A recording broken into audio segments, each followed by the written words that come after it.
Ian, besides us missing out on the 30th anniversary of Sonic, your responsibility. But we also missed out on the release of a new game console, and we didn't realize it officially was released. We did. It qualifies as a game console? Kind of. Not really. The Atari VCS, I guess, officially is released with milestones that, like, I mean, the backers got it back in the fall. They started to get it. They started to get some of it. But now I guess it's officially available. I saw a screenshot of it being on the shelves of some looked like almost looked like a Fry's sort of store where it was like they were stacked up next to something. But we have reviews, mainstream game journalism reviews of the Atari VCS. Again, the VCS is basically a computer in an Atari VCS type shell. Yep. So the main review comes from Seth Macy at IGN, and basically it says what we have always said about this. It was who we thought it was. What's the fucking point of this thing? It doesn't do any of the things it's supposed to do very well. On its own as a console, really right now, you are looking at playing emulated Atari games on there. Woo! It's basically what you're looking for. Woo! Looking at. My understanding is that it's basically the same as some of the early reviews that we saw. There are apps for like Netflix and things like that, but they're really just links to the website, and then you have to sign in. And oh my god, really? They didn't really build a store. They're not not 100%. Yeah, they're not like natively coded apps. There is an output in 4K mode, but apparently this thing outputs 4K like dog shit, like 12 frames. You can also set it to PC mode, which is what Atari themselves and good old Freddie Chesney was really starting to hawk when they realized, I think, that this wasn't going to have anything on it. You can make a console, but if you have nothing on it, I mean, what's the point? So basically, the PC mode, the sandbox mode, opens it up and lets you connect it to your TV to use it as a standalone PC. But even in that aspect, I guess it fails based on its price point. I guess comparatively, there are far better options that are far less of a hassle. And this thing is for absolutely no one. Let's get into more of the details. So, let's see, it said about 80 Atari games packed in, and these are the same games you would get for the most part, like on a flashback console. You know. I think so. Atari has actually released 3 volumes of games for the PlayStation 4, Xbox One, probably the Switch. I'm assuming that they're similar to that. There is that Missile Command game that is a new Missile Command that's on there, right? I don't know. I would not even give them that much benefit of the doubt. John Hancock did a review of this, and he goes over some of the stuff that you can use this thing for, like, for example, the AntStream service. Streaming service, but you can do that anywhere. Yeah, but I'm saying, like, that's available on here, so that at least that can scratch your itch, even though that's, you got to do a subscription to that. So Missile Command Recharged is a game here that is a modern Missile Command that you could play on the VCS. That I don't know if that's let's see, Missile Command, is that available somewhere else? I'm trying to give this the benefit of the doubt. That I don't know why. No, it's on the Switch. Okay, it's on the I don't know why any of these should ever receive our benefit of the doubt. They are all trash. They are all shit. I'm not going to be nice to a single one ever again. I thought originally that was, if not going to be exclusive, this was at least designed for the VCS in mind. But since, remember, the VCS was delayed from release, like, what was it? Was it a year and a half from when it was supposed to come out? Yeah, it was supposed to come out originally end of 2019. It was supposed to come out. So I think originally this was designed with the VCS in mind, but I guess they probably figured, well, we got to put it out elsewhere. We got to make our money on this, and the console's not out yet. So, but at least there was that, and yeah, because that came out May 2020, according to this. Okay, yeah, that was probably designed for the VCS at some point.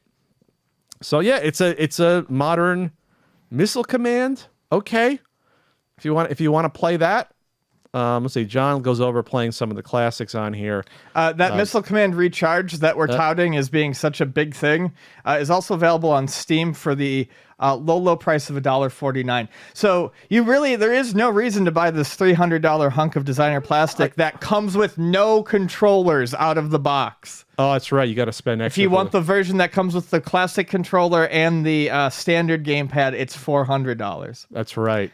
One thing I will say, I think the little Atari classic joystick controller looks neat, looks nice. Apparently, not only is it a joystick, but you can also swivel the bottom to use it as like a rotary, like a paddle. Okay, so that's one thing that I think looks kind of neat. It's a nice looking controller, but it's also very, very expensive for a one button controller, so it can get fucked as well.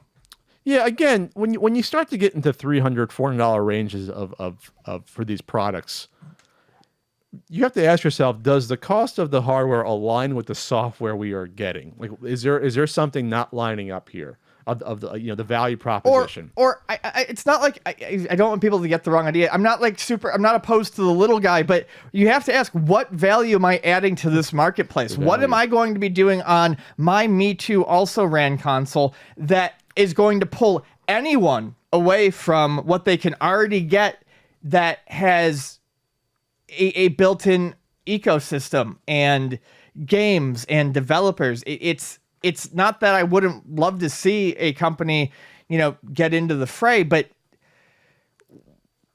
you're not going to do it. So I don't know. Let's see where these are widely available right now. Looks like they're still trying to be scalped on eBay for these. But like I said, I did see a screenshot of these somewhere. I saw a screenshot of some. They were in a store somewhere. Some store had some stock somewhere. I don't know if it's Target. If I look on Google where I can buy the Atari VCS, this would be a console that, if you sold this with a controller, maybe for like, I don't know, $200, you might have had something with like 100 packed in games. Because like the flashbacks we used to sell all day for like $80 those things cost. $100 for a flashback for like the HD one. So maybe you say, hey, it's a computer as well, but like you can't. The problem is making it a computer. Again, it all comes back to like, you don't need the computer shit. You don't. It's ridiculous at that point. But that's all it is. That's all it is if it's Linux based. Yeah. Let's see. Forbes said had an article. The Forbes article, I think, is just a recap of. It's a recap of the IGN article. So what was the final verdict from IGN here on the bottom? They always have their little recap here. Let's see. Did he say he slapped the penis on it? No. Okay, he didn't. No one did the dick slapping. Yeah, here's the purchasing guide. The Atari VCS based console, $299, doesn't come with the controllers. The all-in bundle's $399. Oh, you can get it direct or through GameStop. Oh, GameStop has them. Maybe was that a picture of a GameStop being there? Might have been. But it says release date to be determined, not available on GameStop. So I guess you can't get them there. Could I buy them through Atari right now?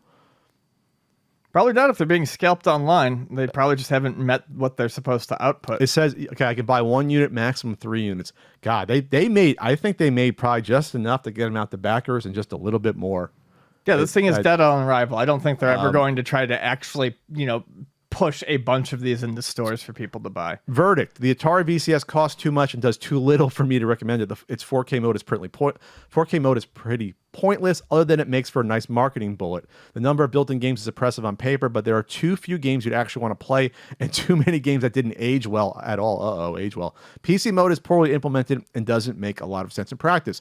It would be better to just install 2600 and MAME games to a PC than to install PC software on a glorified emulation machine. Yeah. That's an interesting way to put it. If you want a $300 machine to emulate old games, buy an Xbox Series S. At least it comes with a controller for that price. Yeah, the Series S, remember, you put it in, dev mode? You can basically make an emulation box. Yeah. And then it gave it a, what was the score? A 5, mediocre. The Atari VCS tries to do some interesting things, but ultimately fails as a console and as a PC alternative. I think a 5 could be generous. No, I think a 5 is generous because, what is this? Again, we are too close to this point where something coming out is considered a success. Like, no, we actually need something to do with this. It's not a success. This is a $300 paperweight. Yeah, it's not a success if a product comes out and you got people's money and there's no value there and the thing is basically tossed aside. Everything you can do on this, No you one can wins, do except on for something else for cheaper or better. Yeah, I mean, you can get, let's see, a Retron, Hyperkin Retron 77. Yes, you use real cartridges, but you get the HD Atari thing. That's $78 or $60. Say $60 at B&H, $78 on Amazon. You know, there's ways you can get there. Maybe you get an Atari flash card. Or just buy the fucking releases on any console that has them. Yeah, well, if you could get the Atari collection. Like the only, Every console's got them. this has 80 games that would probably only cost you, what, like $20 if you bought it on other costs. Like what's the pack? What's an Atari collection cost on Switch? Can't cost more than $10 per, $15. I think it's probably 20 for the digital. To get 80 games? Thereabouts. It better not be 20 games for $20. You better get all No, of it's them. not. Atari Flashbacks Classics is what it's called.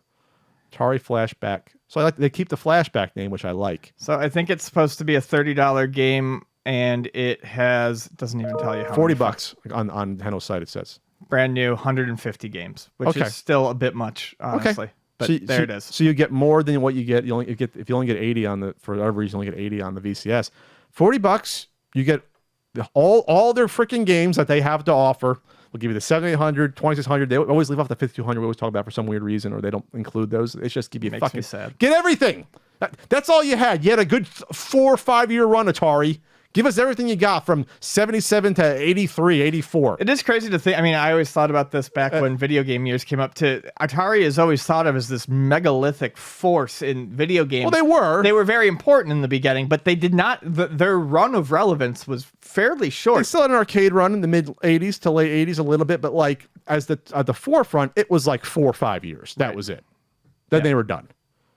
Then they crashed us, and it is what it is. All right, well, there you go. You know, maybe you come across it at some GameStop one day for $100. You pick it up, Ian. You give it the slap test. No, it's not worth the slap test. Would you slap it for free? No, not even. You went sour on the slappage. Yeah, I mean, you can only do the joke so many times. I'm just saying. It's your joke. Yeah, I know. I know when to leave my jokes alone. Oh, wow. Wow, we're going there. Okay, Ian.